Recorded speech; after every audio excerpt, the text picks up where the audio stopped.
What's going on? How are ya? This is the Tom Carlson Show for Thursday, June 11th, 2020. Furloughed?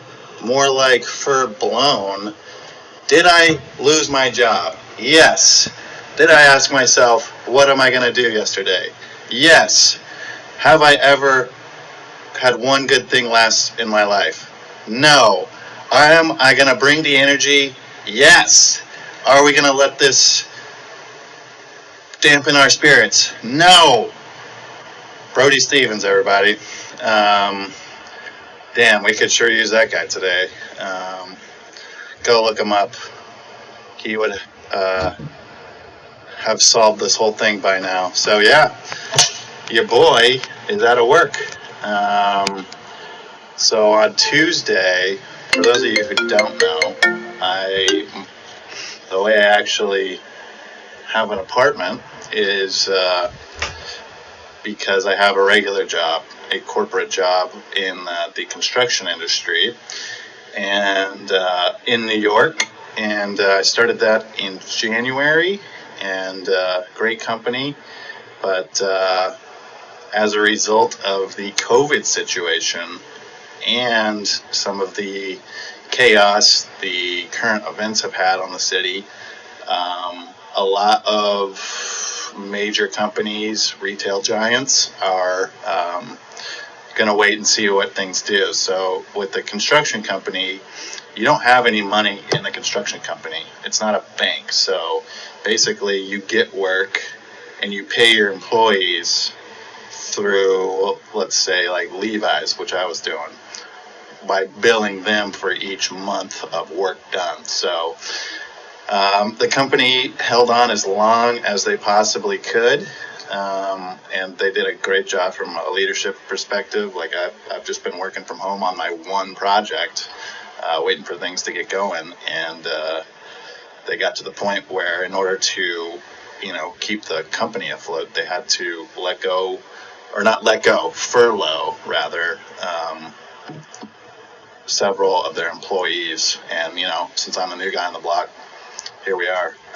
So because I have had a pretty easy life comparison to the rest of the world, I didn't really know what a furlough was until this week. And so furlough is not a layoff. It's like I still have my benefits.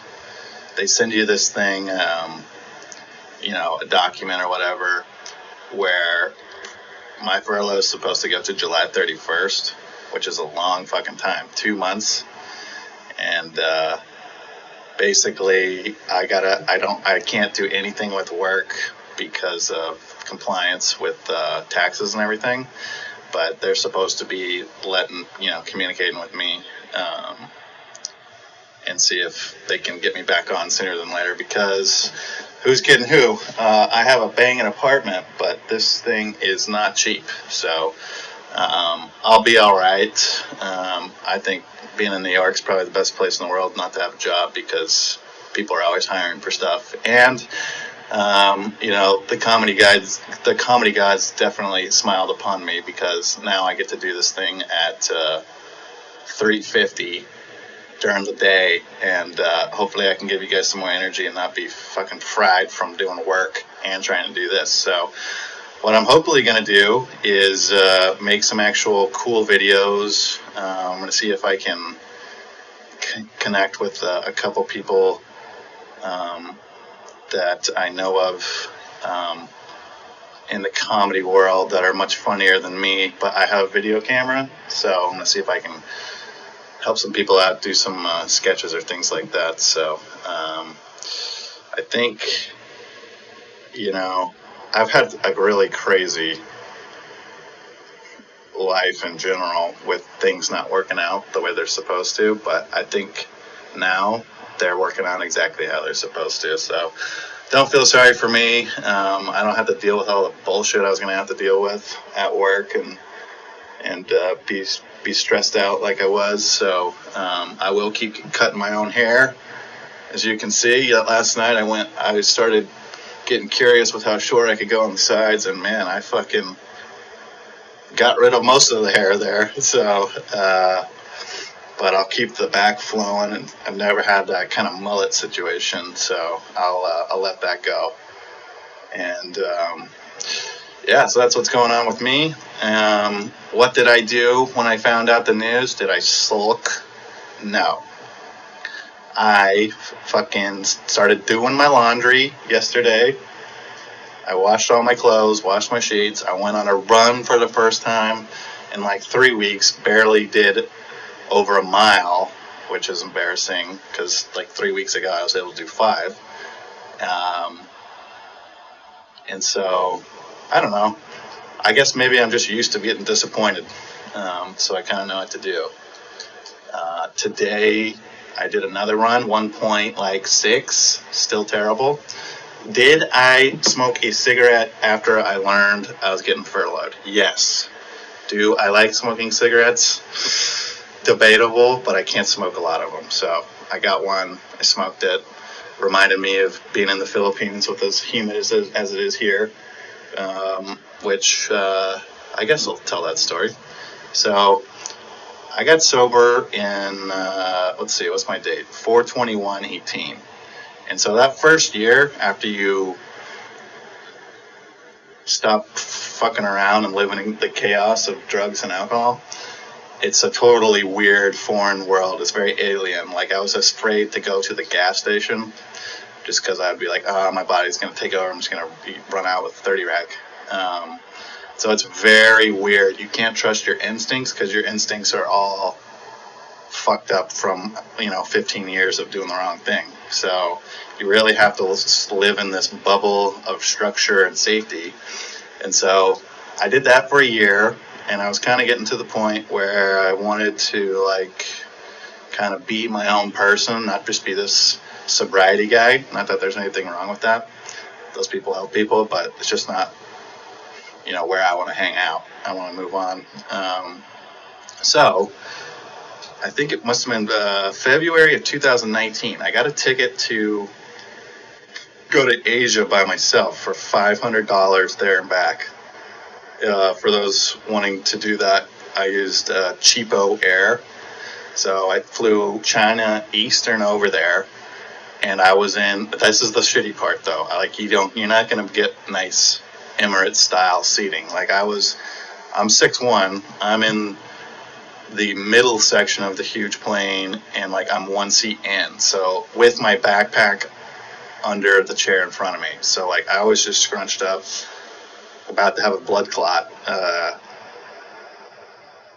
whole way over there. But you can do what you got to do. So I am a huge proponent of traveling by yourself. One, you can't get angry at anybody for screwing shit up and getting annoyed, which is very easy when you're traveling with family or something. And then two, I was 100% in the present almost that whole trip, because you're in a foreign country. Everything is 100% different and new.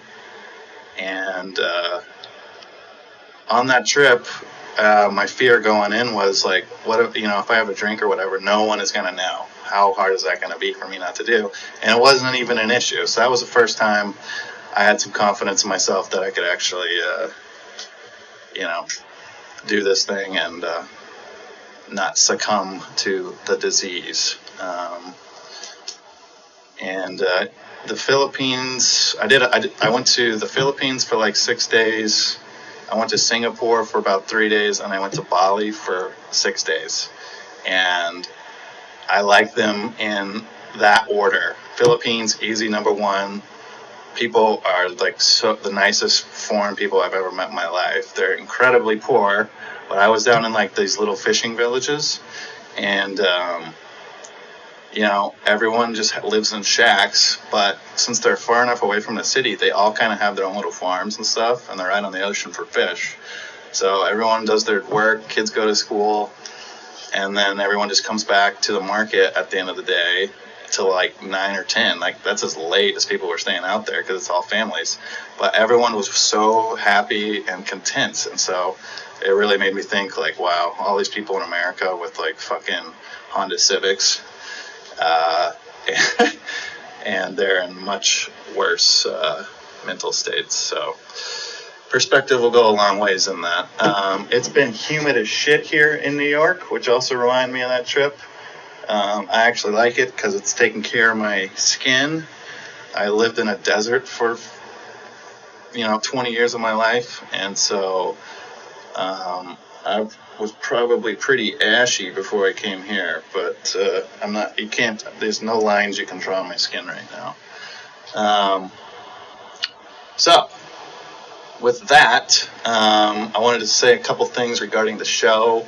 I will hopefully have this on iTunes and or Spotify soon-ish, and that's going to come down to whatever or whoever's easier and who wants to pay me some Joe Rogan money.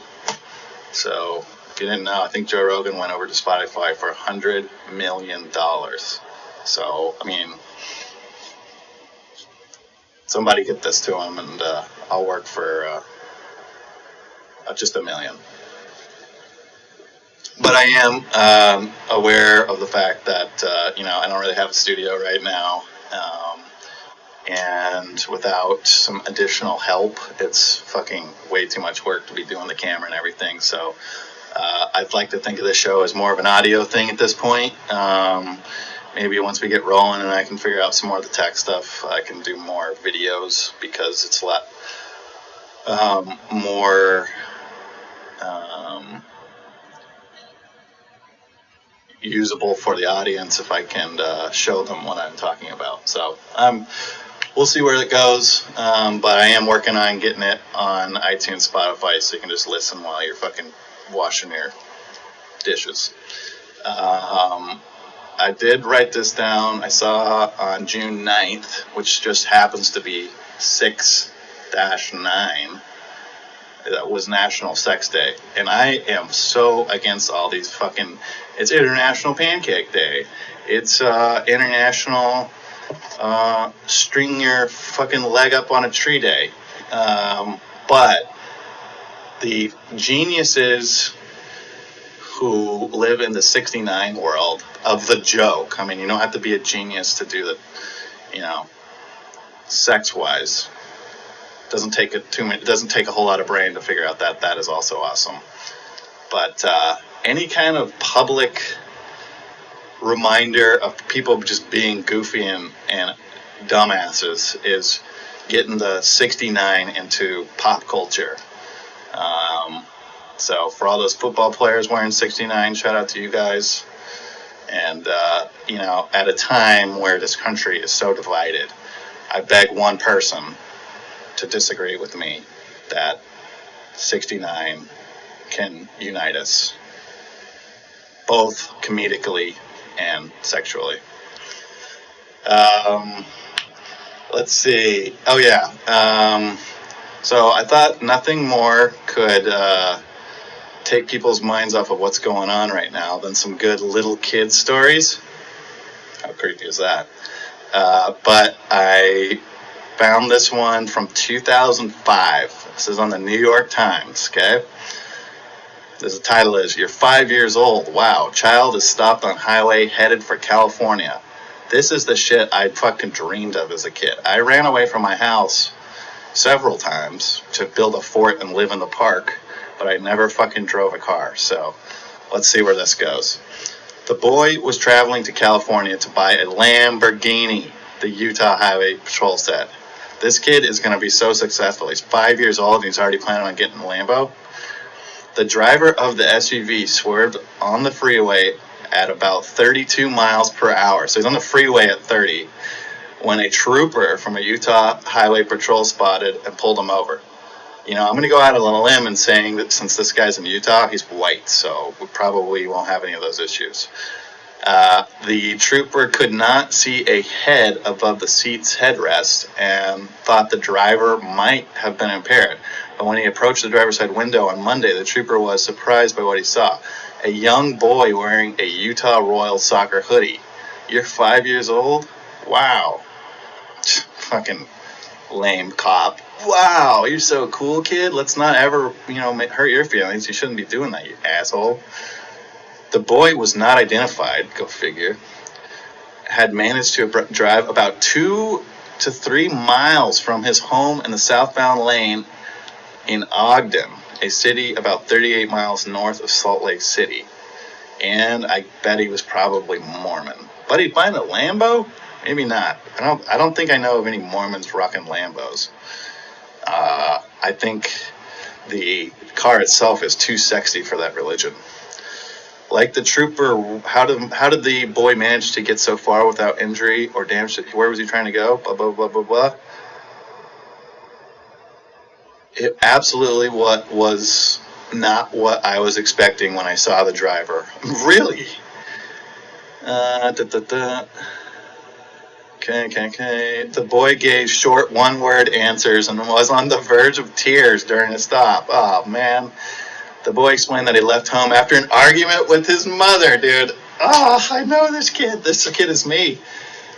I remember one time my, for whatever reason, it was just me. I think my sisters used to go to this thing. It's one of those, like, you go to, like, this gymnasium type thing, and, like, they have people there, kind of, and now that you think about it, fucking weird people there playing with kids. But you jump into, like, this foam pit sort of thing. And for some reason, this guy had this calculator, or at least at the time I thought it was a calculator, who I could not tell you right now. But I stole it. And I must have been, like, 6 years old. Because I stole it because one of the buttons on it would make it sound like a police car. And I tried to do it in the car thinking my mom would pull over like it was the cops and I would have this big laugh and no one would know. So I hit the button. Obviously, I hit the wrong one and it made some random sound. She's like, "What is that?" And I had a huge breakdown because I had stolen something. My mom knew I stole something. I lied to her, so I didn't steal it. I got it as like a gift. And we had to go fucking back to the pedophilia gym and fucking give it back to the guy. So this guy is going to be good. This guy will either be very successful or he will be very successful and then end up in jail. So that was in 2005. So this kid is now 20. I wonder where he's at. Other things happening in 2005. So I would have been 15. January 1st, George W. God, I miss that guy right now, right? Delivers a radio address to the 2004 Indian Ocean tsunami relief. Remember that? Wow. I remember this. The Graniteville train disaster. This is January 6th. Kills 9 and injures 250 in Graniteville, South Carolina. Went off the rails. Just like my podcast last week went off the rails. Fuck. North Korea says nuclear weapons. Let's see. This is all the same old. Let's see. Cop saves black guy's life. Nope, not in there. Okay, well, I thought you guys might like that. Let's see. If you guys are following, I appreciate it. Hit me up on my Twitter. It's 208 Tom Carlson. I know. I don't know why I did it, and it might be part of a learning disability, but when I first got Twitter and Instagram, I totally flip-flopped them. So my Twitter is 208 Tom Carlson, and then my Instagram is Tom Carlson 208. I'm much more of a Twitter person, so that's the best place because Instagram at this point makes me want to blow my brains out. So I will be watching a ton of TV. Currently being the whitest guy possible, watching golf. Justin Thomas, Savage, called Charles Barkley a fat ass on live TV. And we'll be making some cool things. I thought in a final effort to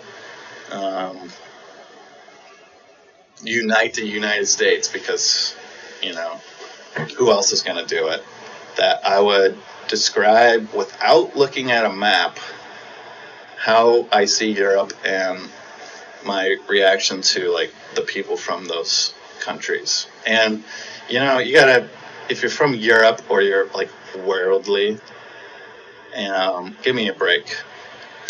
the U.S. is like 50 countries on its own, so I can do that. And on the maps, I can tell you where they are.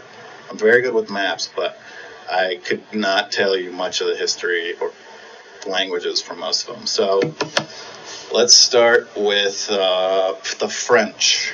I think the French are the shit, only from a romanticized level, and allowing and promoting less is more style and art. I think that's dope. I also like that they smoke cigarettes and no one gives people shit.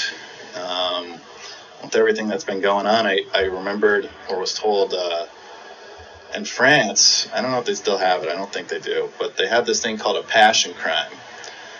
And in the United States, a crime of passion is really bad. It's like a murder or a rape. But in France, it's this like heroic thing, which I totally get. So if you 100% believe in a cause and you're getting arrested for it, kind of like this bullshit we're dealing with here, they won't keep you in jail, or they wouldn't at a certain time, because you got to remember how much fucking shit France has been through in their history.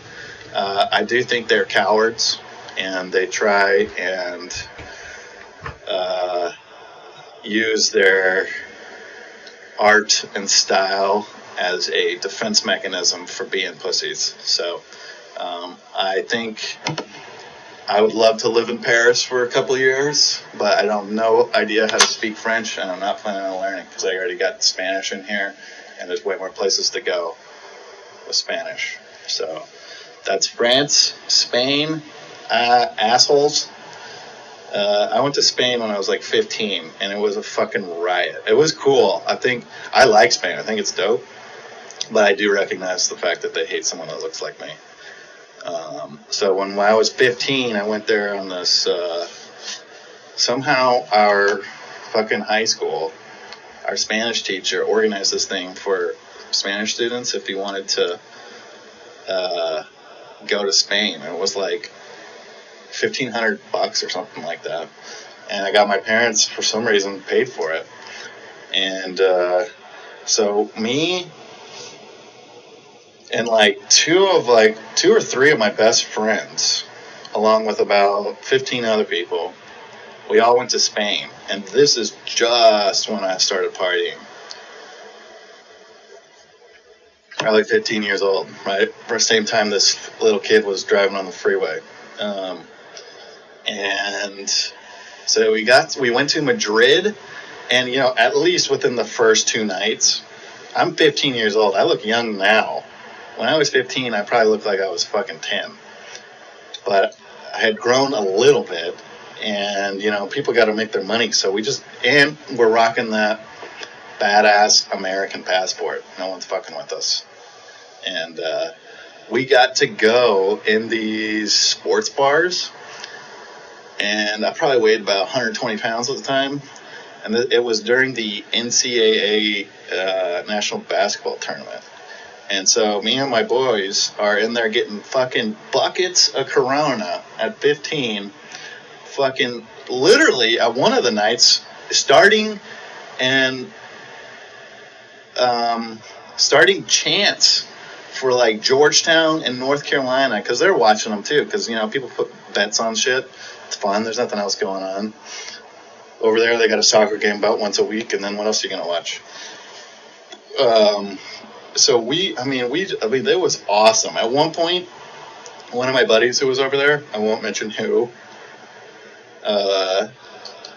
got so fucked up. We didn't know where he went in Madrid. He was gone for the night.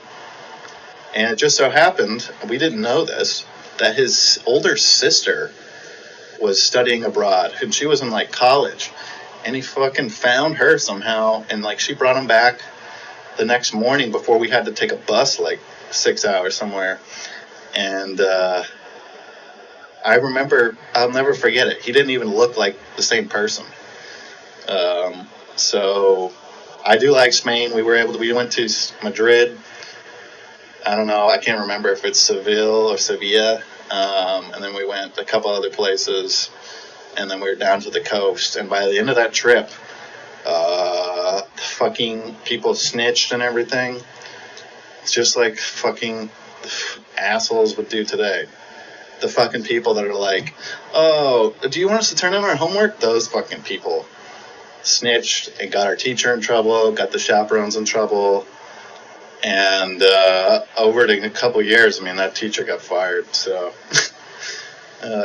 what a fun trip. The only thing I miss about it is I was fucked up the whole time, so I really have a hard time exactly remembering exactly the things that were happening. One thing I did, and this is when I was like fucking 15, which should have been a fucking forewarning, is we were in one of these small old towns, and at this point we'd kind of gotten in trouble and we weren't able to go out really.